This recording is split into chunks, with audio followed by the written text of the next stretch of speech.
આથી સૌથી પ્રબળ બ્રોન્સ્ટેડ બેઝ કયો છે? મિત્રો, બ્રોન્સ્ટેડ બેઝ એટલે કે જે H+ સ્વીકારે તેને બ્રોન્સ્ટેડ બેઝ કહીએ.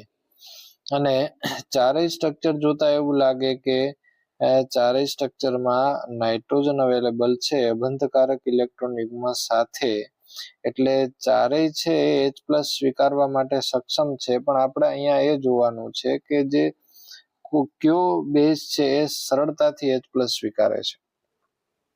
તો વિકલ્પ એ ની વાત કરીએ તો વિકલ્પ એ છે +I અસર દર્શાવે છે, પરંતુ જે એની સાથે જોડાયેલા ગ્રુપ છે એ બધા બલ્કી ગ્રુપ છે. ઓકે, તો બલ્કી ગ્રુપ હોવાને લીધે H+ સ્વીકારવાની જે વૃત્તિ છે એ ઘટે છે.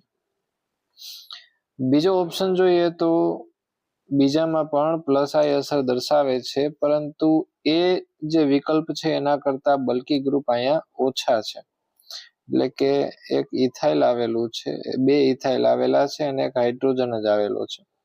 એટલે પહેલાની કમ્પેરિઝનમાં બીજું છે એ સરળતાથી H+ મેળવી શકે છે.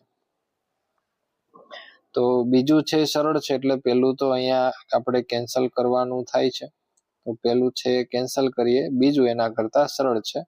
હવે ત્રીજું વિકલ્પ જોઈએ તો ત્રીજાની અંદર એ સાયક્લિક રચના છે, પરંતુ જે નાઇટ્રોજનના ઇલેક્ટ્રોન છે એ વિસ્થાનીકરણ પામી શકે છે.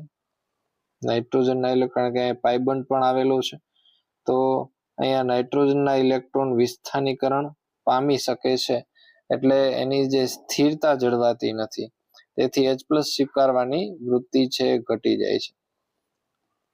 ચોથો ઓપ્શન જોઈએ, ત્રીજો તો કેન્સલ કરીએ. ચોથો ઓપ્શન જોઈએ તો અહીંયા આપણને સ્થિર અબંધકારક ઇલેક્ટ્રોન યુગ્મ જોવા મળે છે કે જે ત્રીજાની જેમ વિસ્થાનીકરણ પામતા નથી, +I અસર દર્શાવે છે અને H+ સ્વીકારવાની વૃત્તિ છે એ સૌથી વધુ છે. અહીંયા કોઈ બલ્કી ગ્રુપ છે આને ઇફેક્ટ કરતા નથી, એટલે આપણો રાઈટ ઓપ્શન છે એ રાઈટ ઓપ્શન એ ચોથા નંબરનો છે.